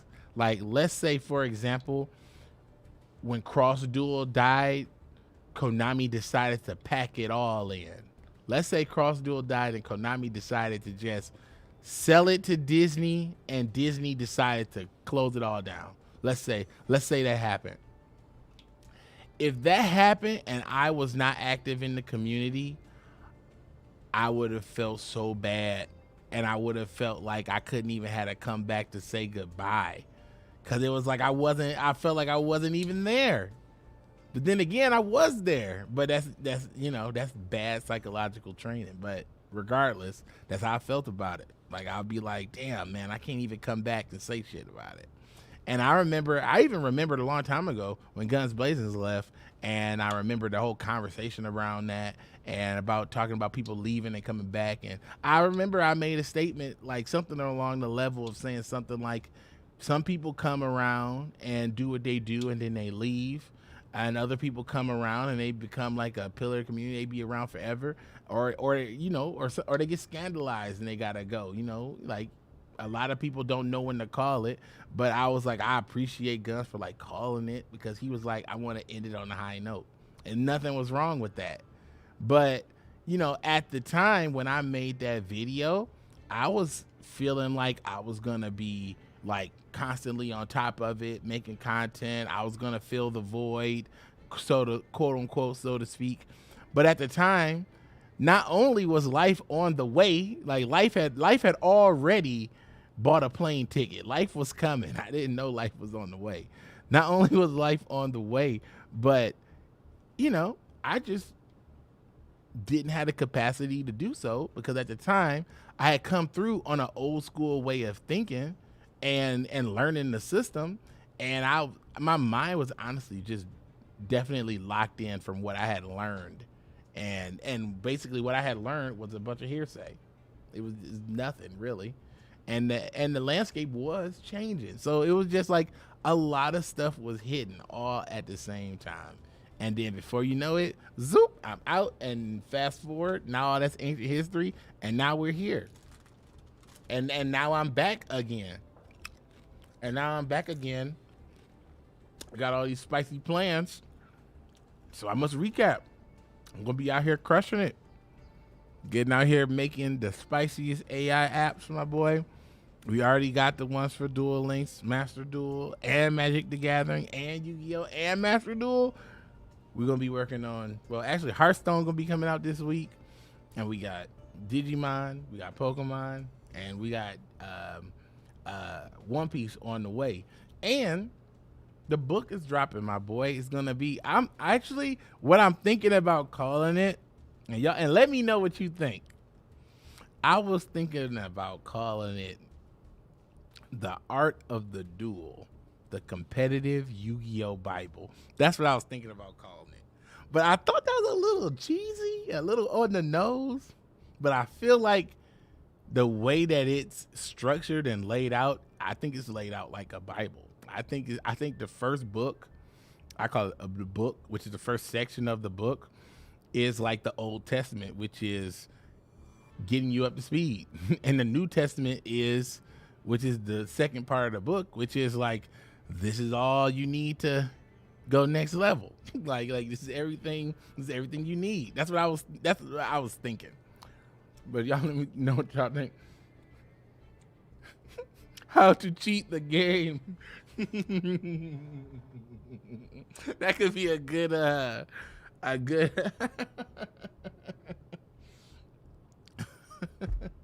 art of the duel, competitive Yu-Gi-Oh Bible. How to cheat the game.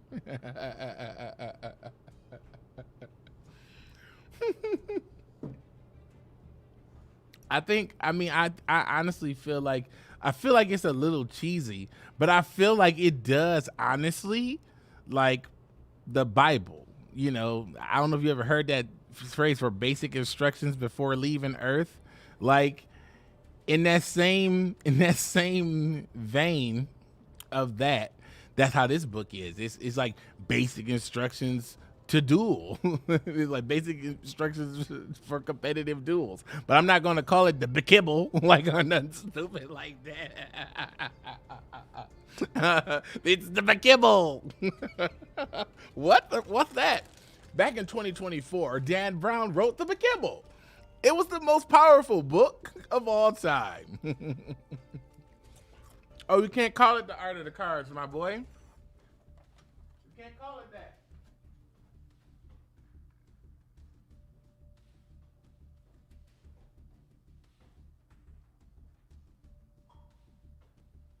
You can't do it. Because this is the Art of the Cards.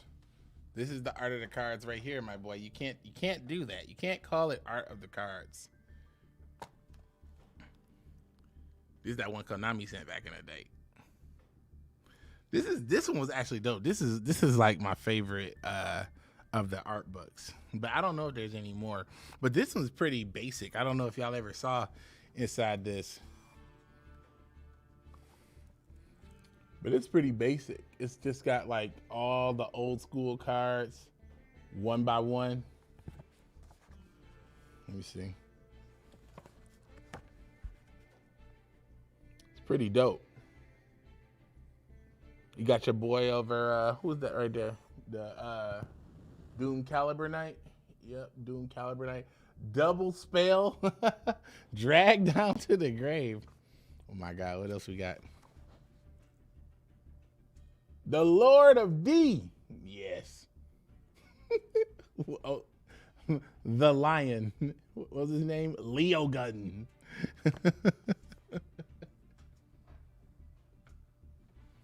Let me see. Let's take a look at this one. This is actually my favorite one, but this was one that had like the manga art and some of Takahashi's like original. Oh yeah, perfect, perfect one.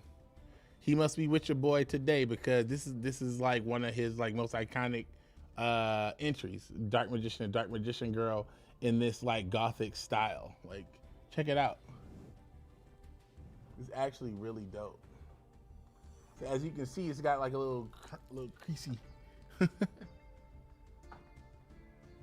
But yeah, that's one of my favorite ones. Like those books. Like, obviously, because I keep it right back here.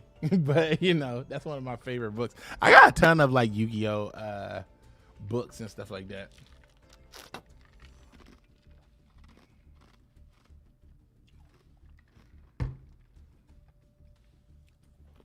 There's a bunch of like what I really want Konami to do, which I think is silly.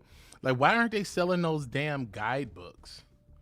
You know, why don't they sell those guidebooks like the ones with like the Albaz lore and all that stuff? Like, why aren't they selling that here?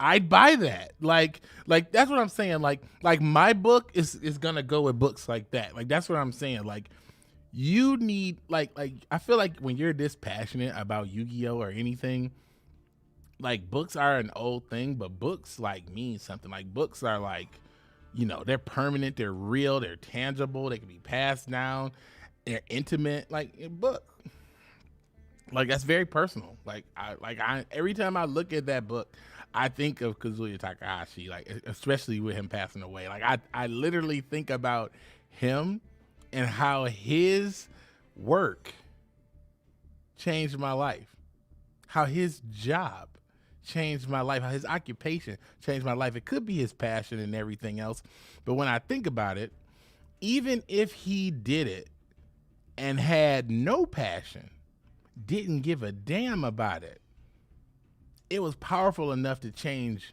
me. I think that's profound. I think that there's like meaning in that. I think that there's like significance in that. Like his small action affected me in a big way. So in that same respect, you know, I know my small actions affect people in big ways. So I'm trying to like put my best foot forward and like, you know, do the right things. Cause I think about that every day. I think about how powerful that is.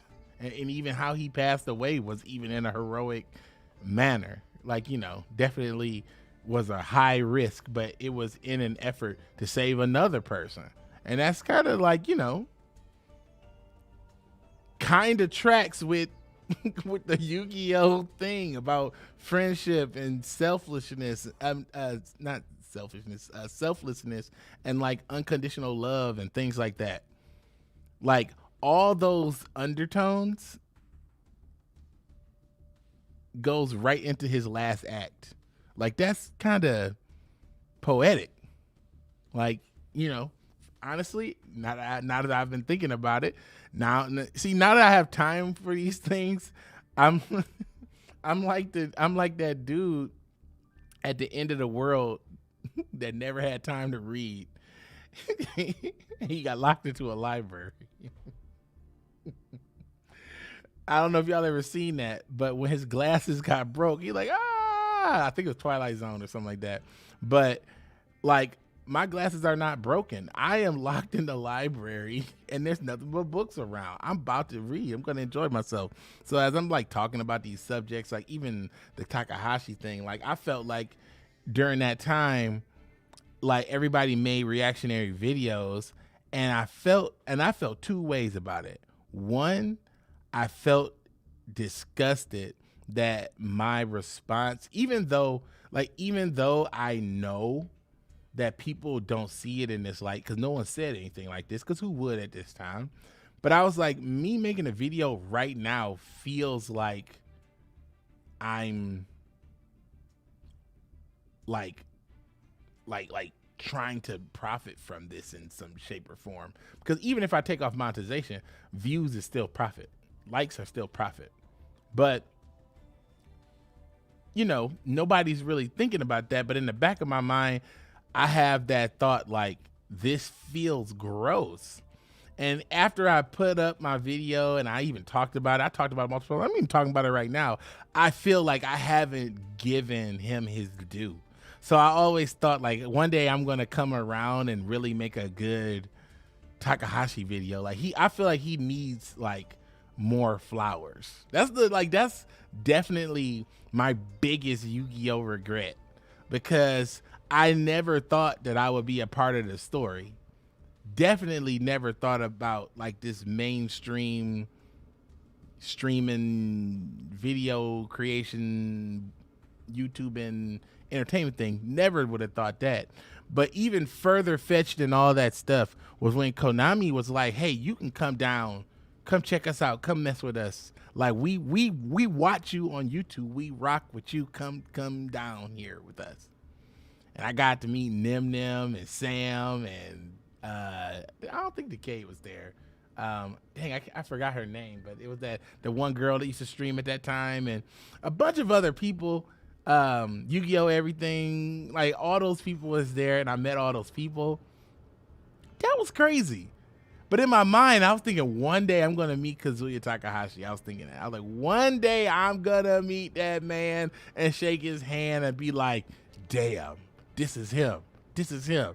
And now it can't happen. But I thought at that time, before the global pandemic and all that other crap and all that other stuff was going on, I was like, one day I'm going to meet Kazuya Takahashi. I wonder what he thinks about my attitude and spirit. I wonder what he thinks about it, because I can't speak for anybody else.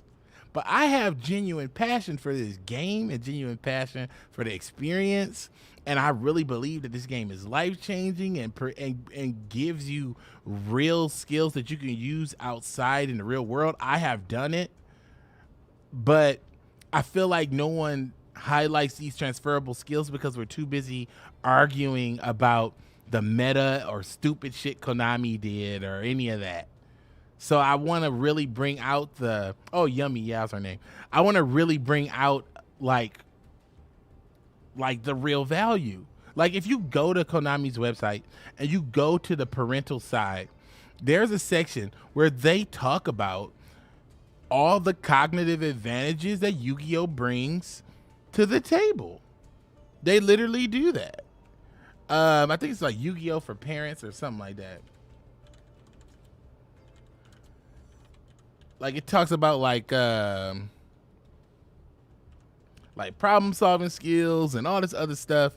And I feel like that's the type of stuff that like should be highlighted, celebrated, praised, and uplifted, so people can understand that the skills that they've developed here in Yu-Gi-Oh don't just apply to Yu-Gi-Oh, and they can apply it to other spaces and bring that shit back to the game. Like, think about it. Think about it. If there's 1,000 people that's as passionate about Yu-Gi-Oh as I am, willing to create stuff and wait for people to adapt to it, wait for people to learn how to use the tool effectively enough so that they can use my tool. You got people passionate enough like that, 1,000 people like that, gonna be crazy stuff happening all the time. You already got that one dude, I forget which country he's from, but he does like holographic, like duel simulations. I've seen him at a couple official Konami events. And there's like a ton of other people that are like doing stuff, but the stuff that they do is typically falling within the same parameters of expectation. It's the same old stuff. It's like the reviews and the boring shit you've seen 1,000 times.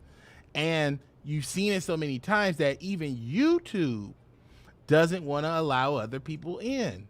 Because think about it. If I have a pack opening video and Sam has a packet open video and Decade has a pack opening video, sure, you might watch the video. Sure. But I mean, are you really? I don't watch that shit. I'm honestly, I've changed my personal policy. I'm not uploading anything I wouldn't watch. So that means that a lot of stuff I'm not gonna be uploading, my boy. That's why I'm over here talking to you real today, because that's what I felt like doing today. And I felt like talking to y'all and being real and just getting in here about some Yu-Gi-Oh stuff, because I don't get to do that. All my Yu-Gi-Oh shit lives up here, and when I'm talking to people, I'm not getting the responses that I'm looking for because they don't know Yu-Gi-Oh. Like, you know, the deepest Yu-Gi-Oh conversations I've been having recently until I got up on here has been with my AI, because the AI knows Yu-Gi-Oh, and once you get it into a rhythm, it starts to understand you and it starts giving you what you need. It's like I'm looking for OTK stuff. All right, well, what about back row removal? What about monster removal? I see your deck has a ton of monster removal. Let's add Feather Duster and Heavy Storm. What do you mean Heavy Storm? Heavy Storm is banned. Oh, you right. Try Mystical Space Typhoon. Like that. Like, I mean, we in there. Oh, Slowski. I appreciate the $2, my boy. I cannot read that. I appreciate that though. But you know what though? Honestly, of all the Yu-Gi-Oh people out, like I feel like Team APS definitely is a good channel. But you gotta realize this too. Like, we have a segregated community because there's Duel Links people and Yu-Gi-Oh people. Then there's the YouTube crowd, because people who watch YouTube and watch Yu-Gi-Oh is a niche group. Because when I go to locals and I go, do you watch YouTube videos? They be like, no. I'm like, none. Where do you get your information? YGO Pro deck. I'm like, really? Yes. You don't be on Reddit, nothing? No. I'm like, how are you making it in this world? He like, I'm a plumber. I ain't got time for that shit. This is my day off. As a matter of fact, why you talking to me about like analytics and shit? All right, well, my bad. Ash. But I was saying, like, that's what be going down. So I'm even seeing that like the world is changing in front of my eyes. Like, I had my head in the sand for so long where I'm just kind of fighting for survival and looking to see what the next thing's gonna be. And then now that I took my head out and I'm looking around and it's just different. Like, you know what I'm saying? It's just different. Oh, actually, let me see if I can do this real quick. Let me see. I don't know if y'all heard, but the new Samsung phone has a built-in translator, and the Samsung phone can use AI to translate language in real time and deliver it through the phone to the I almost said the opponent, to the person on the to the person on the other line. Translates it to your opponent. I have said that a couple times at work. I've said to the opponent. I've said that at work. And people are like, huh? Sorry, I misspoke. I meant to the whatever I was trying to say. I have definitely said that to the opponent.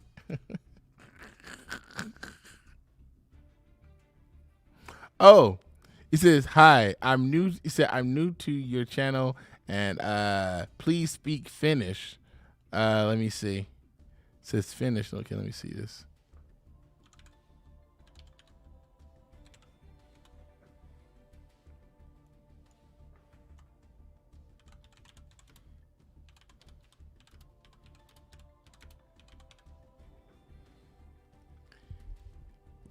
I'm gonna try to speak in Finnish now. You are finished when I say it. I'm gonna say it right now. I'm saying,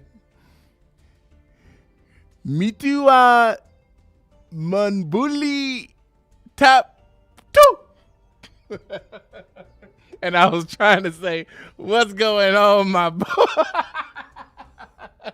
Or at least that's what Google said. Hold on, let's see what Google says. Mitä mun boille tapahtuu? I was off.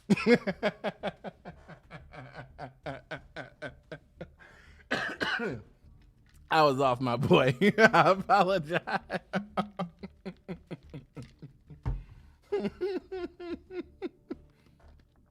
I was off a little bit.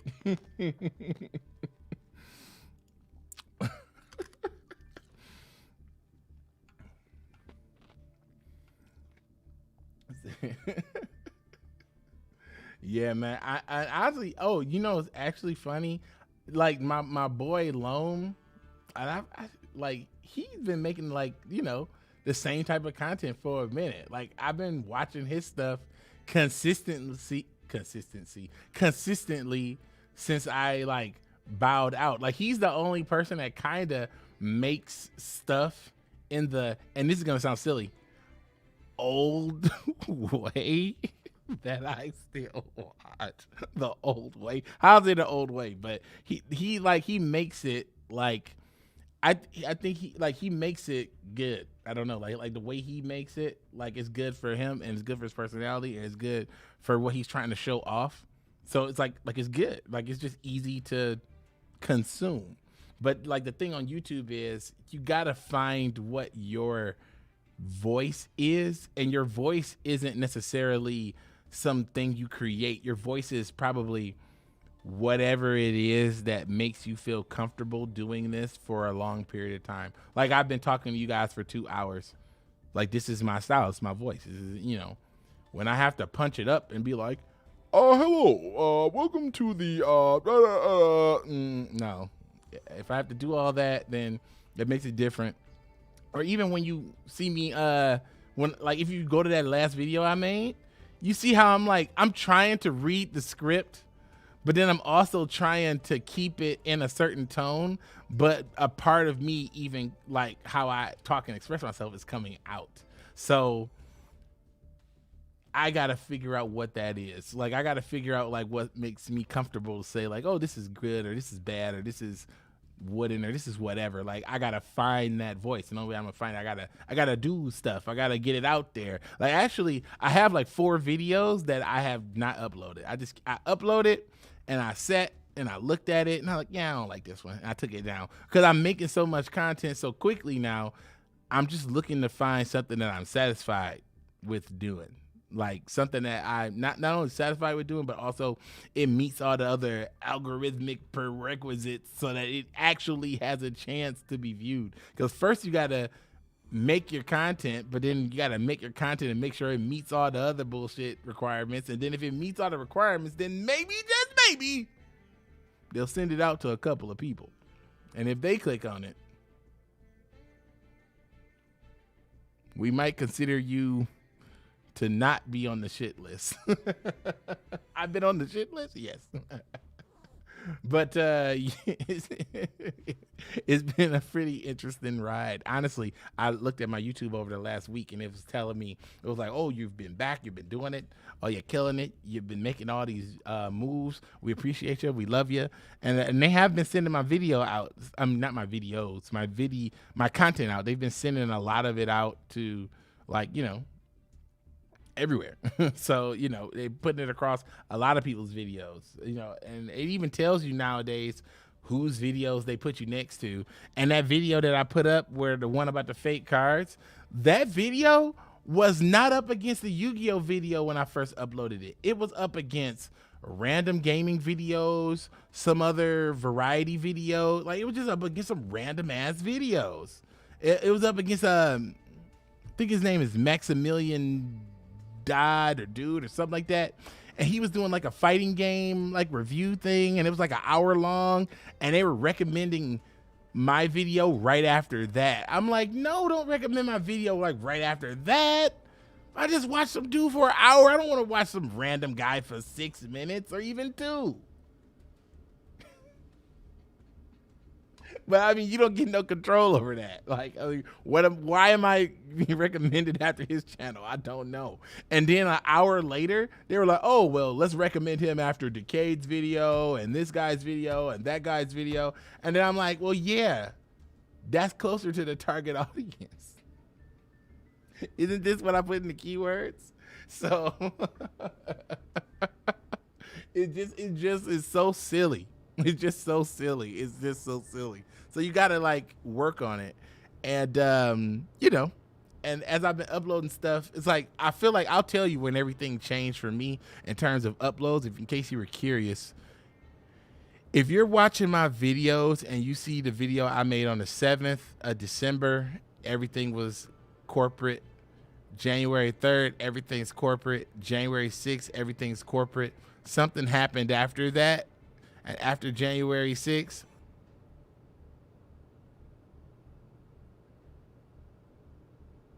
hey, if you in America, hey, January 6th, they was going ham. Like, but after January 6th, your boy just has been getting in there, and I've been pretty much like on the ball. Like it's just been like, you know, I've just been like you know, on the grind. My mind's been focused since around January 6th, honestly, to tell you the truth. That's when things got different. So I kind of started from that point. I started to like change what I was doing for my content, and I started to like delete stuff and like remove it because it just wasn't what I was looking for. My boy Feudo, thanks for that 10 bones, my boy. I appreciate it. But, you know, since my content changed and, you know, now I want to make sure that I'm kind of tailoring things around YouTube, Yu-Gi-Oh education, if that's what I want to say. But it's going to be education and entertainment, of course. But I mean, education, that's the main thing, is uplifting people's skill level, because you got to really think about it. Honestly, it is a bit of a selfish thing. I do want to uplift your skill level. I do want you to become a more powerful duelist, but it's only for one reason, and the reason is very selfish. Because I want you to be at your strongest when I take you down. And like I said, that perfect circle brings us right back, right back to Joey and Vegeta. I'm still Vegeta out here. I want to see you stronger. I want to see you powered up. I want to see you at your absolute maximum, so that when I crush you, I can eat that satisfaction. I can taste it in the air. It's like, oh, like I ain't gonna tell you, like, at one time I got that dub against that dude that was like the best in like the whole locals. I beat him 1-2 out of 3 set with Triple D. I stopped going to locals. I was like, I have learned everything I needed to learn. I defeated that guy in a duel. I wouldn't have been able to do that 6 months ago. I now know that I have the skill. I never went back. And it's not that I didn't go back to the locals because it was like nothing I need to learn here. It was more like it was time for me to go into my shell and do all this stuff that I needed to do, you know, to get here right now. That's what I'm saying, my boy. So at the end of the day, my boy, I am training you guys to get stronger so that I can defeat you later in the future and fully enjoy it. I mean, in a way, that's a little Goku-ish. That's a little Goku-ish. A little bit. But Goku-ish is more like I beat you down and you were gonna die, and I took you to the hospital, or I nursed you back to health so I could fight you one day. But I don't want to do that. I want you to go into deep study. I want you to focus your mind's eye. I want you to open up a third eye. I want you to feel that you are the strongest Yu-Gi-Oh god that ever was, so that when I defeat you, I can be like, look, another god defeated, added to my belt. But if you think you're a peasant and I crush you, guess what? You're a peasant. We don't talk about peasants. You don't talk about that guy. We don't talk about him. We only get to think about it. You only roast people who are quote unquote, or they have anything to say, or the person who quote unquote did it the worst or did it the best. They don't have nothing to say about the dude in the middle. Nothing at all. Nothing is to be said about my man in the middle. Okay?